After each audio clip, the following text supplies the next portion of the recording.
เหนื่อย ไก่มีส่งโต ไก่มี2โตคอกใหญ่เนาะโอ้ทางบ่าวไร่เพิ่นมีข่าวดีสิซื้อไก่มาให้เลี้ยงโดยโอ้ดี แบกหันหมดนั่นน่ะแบกหมดชอบ เจ้าแบกอีหลีบ่ใช้ย่อมึงอยู่บ่เชื่อนะ แค่แต่เอาเสือกมาไว้ใส่หลังแล้ว อ๋อ แค่ โอ้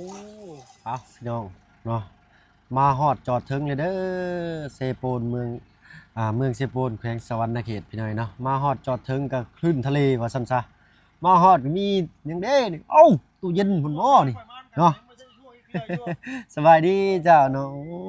ยเนาะแม่นบ่นี่แม่นอลีบ่แม่นบ่แม่นบ่นี่ฮะ จักแล้วไปสิบอกเนาะ อ๋อโธ่ กันแล้วอะ มีกันของดีก็บ่บอกกันตัวนี่เนาะอ๋อโธ่เป็นไดมาฮอดแต่ดนน่ะบ่ตุ เฮ้ยหากำลังกินนี่ขี่ทันได้ไว้ โดยเอาเนาะนี่มีเมนูพิเศษถ่ายกินนำกันก่อนเด้อ บอกเขาเจ็บท้องกระเพาะไปขึ้นเต็มนั่นผม อ๋อโตเนาะได้ของดีเลยสิพานี้เดียวกันน่ะนี่เนาะ มีแล้วมัน เนาะ จักจันทิมไม่ใช่ จักข่อยโอ้แล้วบ่ได้ขี่ม้ารอบนี้เนาะไว้อยู่บ้านอยู่ซองพักผ่อนเพิ่นแน่เนาะเดินทางเทื่อละ200โลก็บ่ไหวกันเด้อเนาะรถจักรเนาะ บ่คือรถแบบว่าคันใหญ่ๆแน่คันน้อยมันขี่ไกลบ่อยากอันนั้นปานใดพี่น้อยเนาะอันตรายยันว่าคือเครื่องในพี่พังพี่น้อยเนาะเอาผักตับผักกวาดเพิ่นโอ้ย ต้นไม้ต้นตอก สะอาดสะอ้างลีเนาะมารอบนี้เนาะพี่น้องโอ้ยไผได้เฮ็ดนี่เนาะฝุ่นทางนั้นก็โอ้สะอาดงามตาขนาดเลยพี่น้อยเนาะก่อนอื่นเด้อ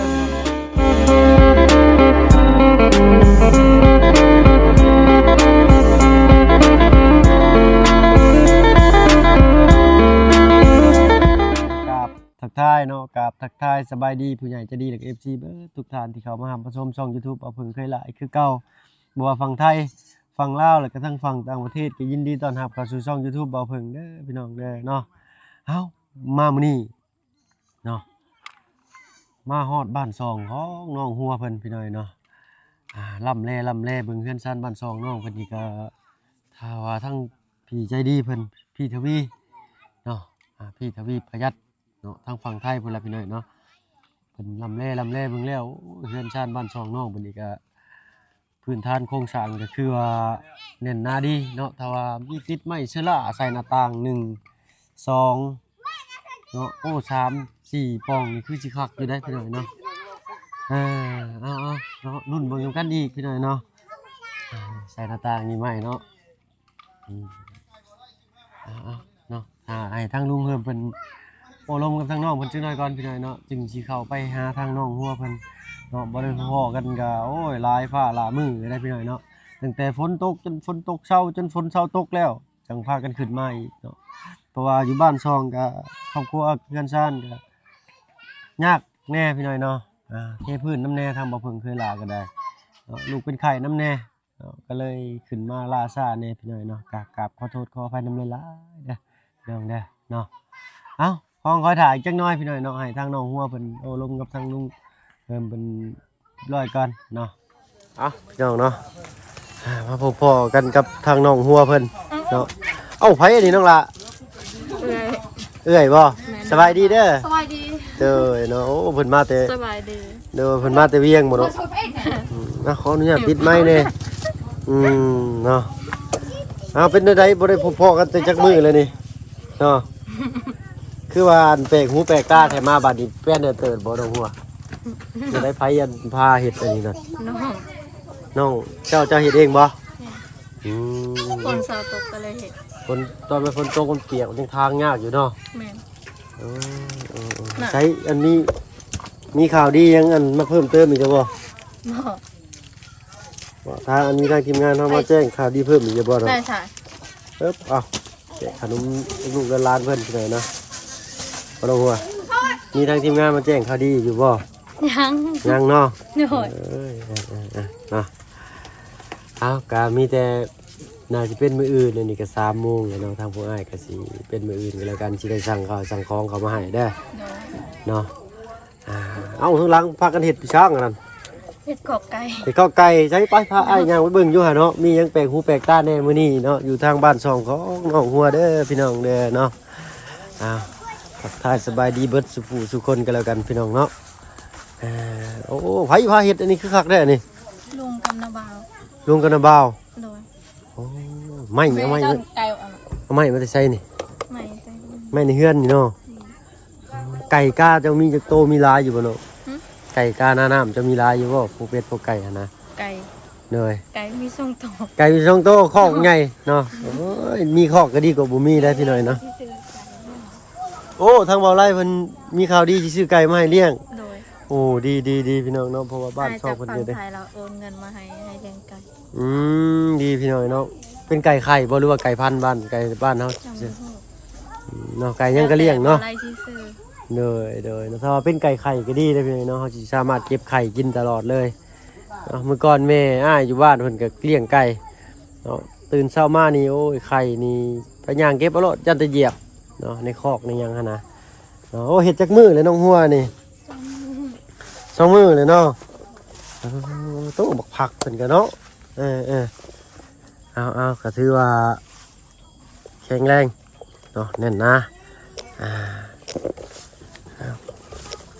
เว้าถึงเรื่องห้องน้ำห้องในก็พุ่นแหละเนาะเป็นมื้ออื่นเนาะทางกันสิพากันสั่งอุปกรณ์เข้ามาให้เนาะทางก็เริ่มดีเลยแหละพี่น้อยเนาะแต่ว่ายังเป็นดินเหนียวๆนะพี่น้อยเนาะดินเดียวบ้านเฮาเอิ้นดินดากดินซีมส้มนะน้ำออกมาก็สิเป็นสีจังซั่นพี่น้อยนะอากาศมาประมาณใดอันห้องน้ำจ้ะน้องน้องกล้าว่าประมาณบ่อนใดวะนะเขาแบบว่าง่ายต่อการหันหน้าเอาพุ่นบ่ชุดพุ่นบ่เขตดินแดนจะชุดหัวพุ่นบ่โอ้โดยเนาะแต่อันนี้ไว้ปลูกสวนผักจ้ะเนาะเตื่อยๆแน่นี่ก็ได้เอาคือว่าเห็นตู้เย็นบ่แม่นบ่โอ้เนาะดีใจบ่เห็นแวบแรกนี่เนาะก็คิดรุ่นอยู่บ่เนาะ บอก บ่ได้คิดเนาะเพราะว่าเฮาก็มีแล้วเนาะเนาะแต่ก็รุ่นอยู่ซั่นซะนี่แหละพอดีเลยเอาหันหน้าห้องน้ำไปทางนี้อยู่เลยนะเฮ็ดเป็นทางย่างเข้ามาเลยมีดอกไม้อีกคักแน่เราก็มักปลูกเนาะเราก็เนาะเป็นไงลูกเต้าบ่ได้ไปเยี่ยมไปยามบ่อาทิตย์นี้ยังบ่ได้ใกล้เลย ยังไม่ได้ไปก็คือเก่าอะไรเขาบ่ให้ปลูก เป็นไว้พบอีก ไปแล้วคนนั้นเขาบ่ให้ปลูกไปอีกยันเขาเจ้าตี อยากเขาเจ้ายังก็ ยันเขาเจ้าตียันลูกเป็นนั้นเป็นนี้ยันเขาเจ้าตี อ๋อญาติเพิ่นติเฮาว่าลูกเป็นนั่นเป็นนี่แล้วเพิ่นสิติเฮาได้ แม่ เอา ก็เลยบอกกล้าไป เลยบ่ได้เฮ็ดอะไรสิได้คืนมาสบัดนี่เนาะแจ้งในบงในบ้านก็บ่ได้บ่เนาะผู้หญิงเนาะลูกเจ้าเนาะเดี๋ยวนี้ก็จักปีแล้วนี่ 2 ปีปลายแล้ว 2 ปีปลายแล้วพี่น้อยเนาะโอ้เด็กน้อยกำลังเรียนรู้เด้อเนาะกำลังย่างมั่งเต้นๆนั่นแหละพี่น้อยเนาะพากันทางกับอันนาบ่าวบ่นี่หรือเจ้าลุยเลย ทางเอง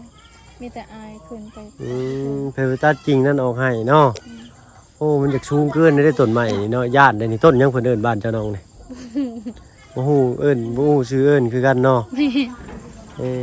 จักมื้อนี่คือว่าเมื่อนี่เนาะเมื่อแต่วันที่เท่าใดก็เมื่อแต่วันที่28บ่สมัยเมื่อ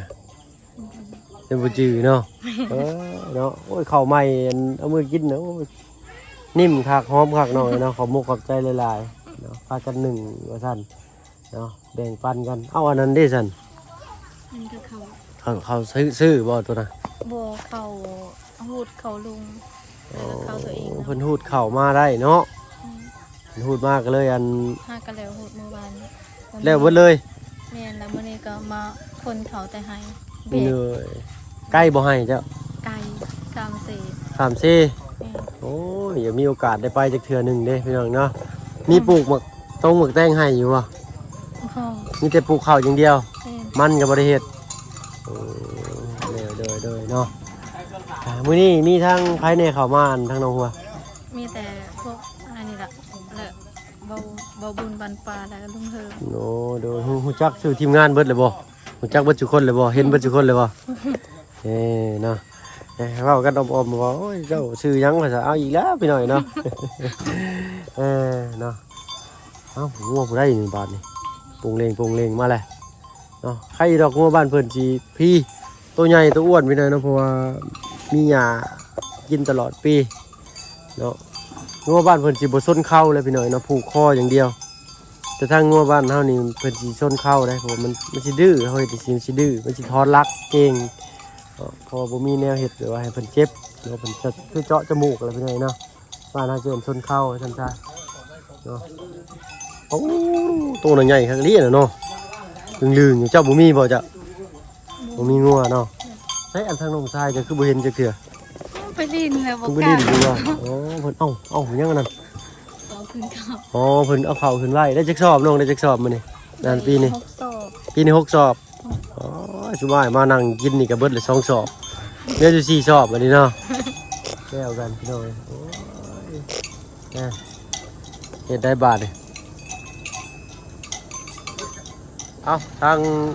บ่าวบุญบ้านป่ากับลุงเฮิมไปตามหาผู้โชคดีแล้วพี่น้องเอ้ยเนาะซีเมนต์ไผเด้เนาะซีเมนต์ครอบครัวใดรุ่นน้ำกันพี่น้อยเนาะดีใจนำเนาะมีเครื่องใช้ทันสมัยแน่เลยก็ได้เนาะโอ้ใช้โอ้ ไอ้น้องแบกบ่ แบกได้บ่ ได้ ได้บ่ แบกเตะถังเตะ โอ้อันนี้นาบ่าวบ่นี่ บ่อาย อ๋ออ้ายเจ้าอ้ายแท้ๆนี่บ่ลืมเท่าไหร่ อายเป็นงบของลูก อ๋อลูกลุงโดยเนาะลูกพี่ลูกน้องว่าซั่นซะลูกลูกลุงลูกป้าลูกลุงโดยสบายดีเด้อแม่เด้อโดยโอ้ย ก็ เนาะ บัวแบกหันหมดนั่นน่ะแบกหกกระสอบ เจ้าแบกอีหลีบ่ใช้ย่อมึงอยู่บ่เชื่อนะ แค่แต่เอาเสือกมาไว้ใส่หลังแล้ว อ๋อ แค่ ถ้าเอามา แบก มัด ใส่บาบุ บ่ได้เนาะเอาไปว่าเฮาใส่ผัดเอามัดใส่แล้วก็เอาผัดใส่บาอะไรก็ใส่หลังเกี่ยวคืออันเพิ่นเอิ้นหยังก็ที่ว่าจ้างชาวดอยเพิ่นเฮ็ดให้เด้เพิ่นเอิ้นหยังก็เนาะที่ว่าเป็นอ๋อนี่เนาะโอ้โธ่ ก็อ้อมคุณครูจะตายโอ้ย ขึ้นผู้โอ้ดู คุณครูคือนำ โอ้นี่ นั่นสิหัน เอามัดเป้ใส่หลังเลยเนาะเป้ใส่หลังมันสิทุนแรงเขาได้เนี่ยถ้าว่าไปเบรกใส่บานี่นักพี่น้อยเนาะว่าซั่นซะเขาให้ครับโอ้ยประมาณ40ปลายโลได้อยู่เนาะถือว่าเก่งพี่น้อยเนาะ อืม อ๋อเนาะอ้าวอันทั้งแม่ก็บ่ค่อยอันบ่ต้องย่อยกนักหลายก็ได้ให้ลูกสาวก็ได้เนาะลูกสาวเก่งอยู่เนาะน้องหัวเนาะเก่งเด้เรานี่แบกเขาไปกระสอบ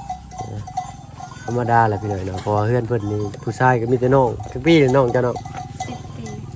10 ปียังแบกเข่าบ่ได้ซ้ำ อยู่เรือนนั้น อ๋อ เรียนโทรศัพท์ โดยพุ่นพี่น้อยเนาะทั้งนั้นเล็กน้อยหลายหันไปบ่ได้พี่น้อยเนาะเป็นผู้ชายเสื้อซั่นซะเนาะทางอ้ายมามื้อนี้ก็ยังบ่มีข่าวดียังมาแจ้งจะเพิ่มเติมเนาะแต่ว่าเพิ่นเกินมีอยู่เนาะว่าอยากติดแผ่นเชื้อราให้เจ้าดีใจบ่คันได้นี่เนาะ ใจ ได้ดิก็ดีใจเนาะน้องเนาะ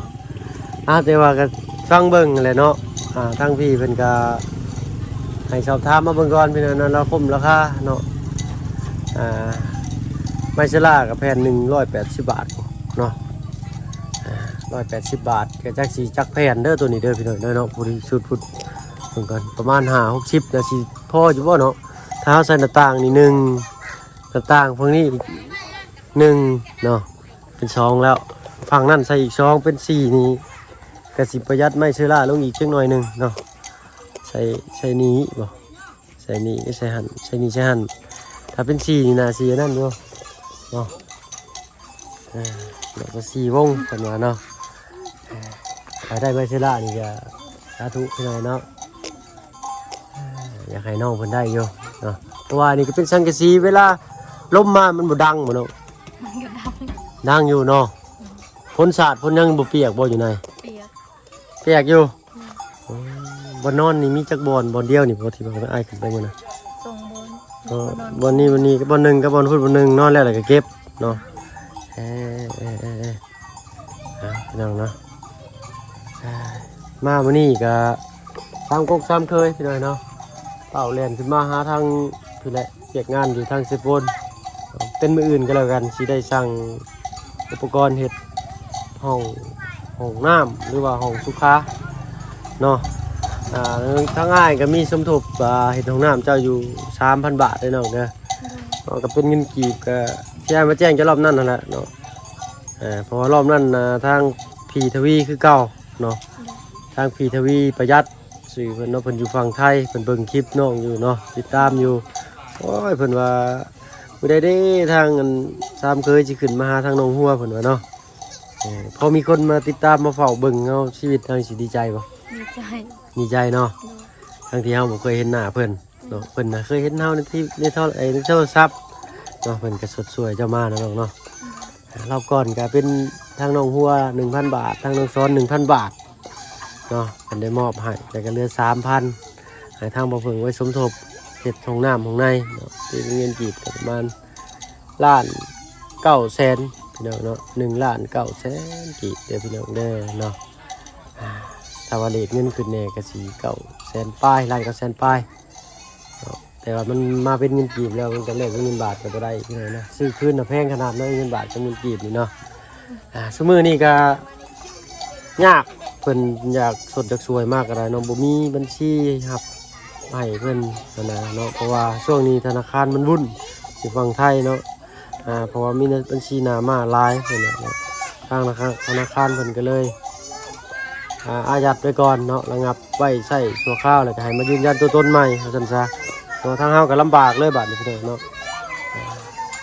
จังได๋ก็ตามแต่พี่น้องเนาะก็ยังมีช่องทางได้คือเก่าเนาะอีกบ่ช้าบ่นานก็สิกลับมาปกติแล้วเนาะมามื้อนี้บ่มีหยังมาฝากมาต้อนน้องจำน้อยเนาะ เป็นหยัง แต่มีแต่ทางบาบุญกับทางลุงคนมีปิ้งไก่ชิโนมาฝากตำหมักถั่วแต่ตำหมักแตงเป็นบ่มื้อนี้สิ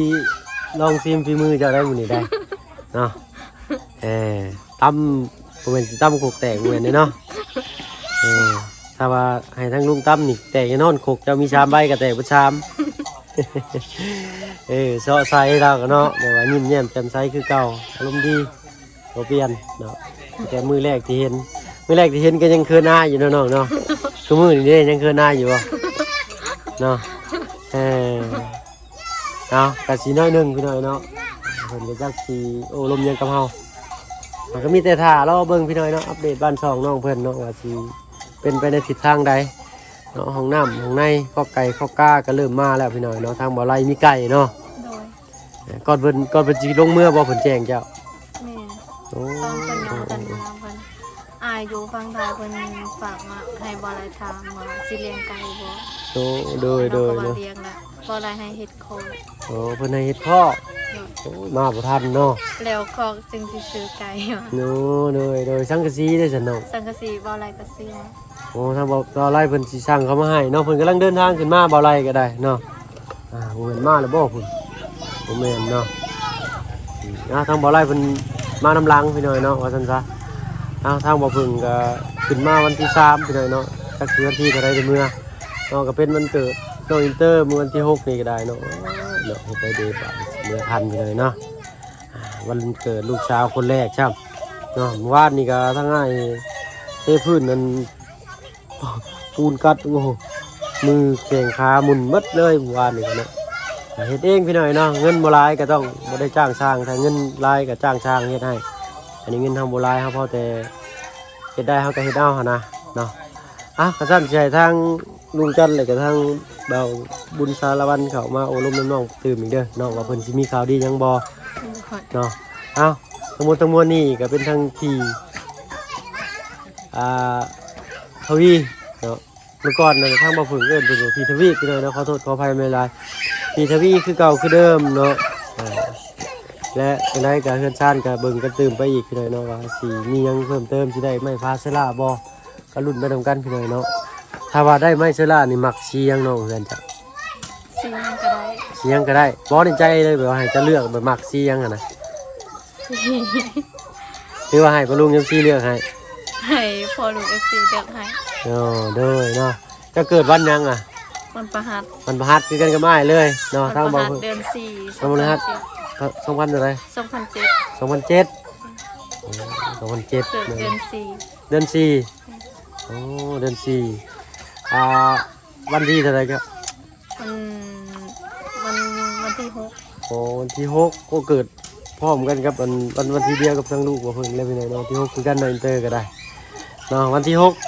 เดือน4 เนาะ2007พี่น้อยเนาะวันพฤหัสสิเข้ากับชียังพี่น้อยเนาะดวงชะตาทางอันฝากปะลุง FC เนาะแนะนำกันเข้ามาแน่เนาะก็คือสิทางฝั่งไทยเพิ่นก็สิเพิ่นเอิ้นหยังก็เสือในวันดวงตามวันเกิดตามชีได้เนาะก็ฝากทางปะลุงนำแน่พี่น้อยเนาะถ้าว่าน้องเพิ่นโชคดีมีไส้ไปมื้อหน้าก็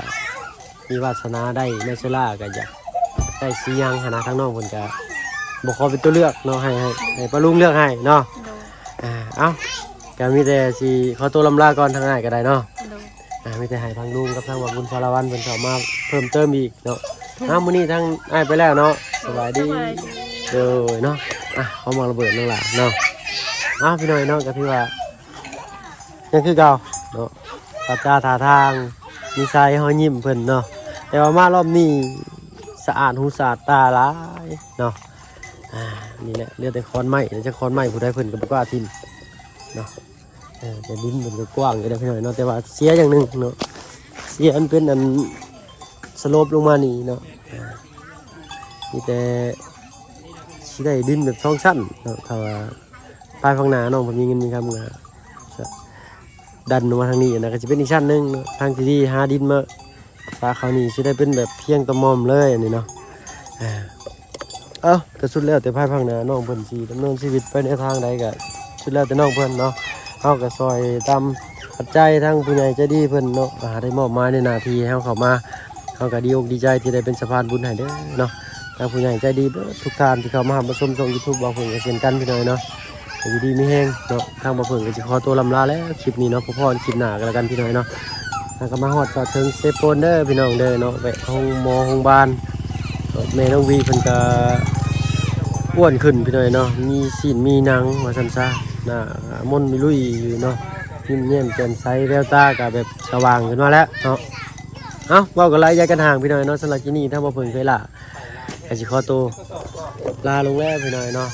สำคัญก็ฝากขอบบุญขอบคุณทางผู้ใหญ่ใจดีเบิดทุกท่านที่เข้ามาหาชมช่อง YouTube บ่าวเพิ่นเด้อเนาะ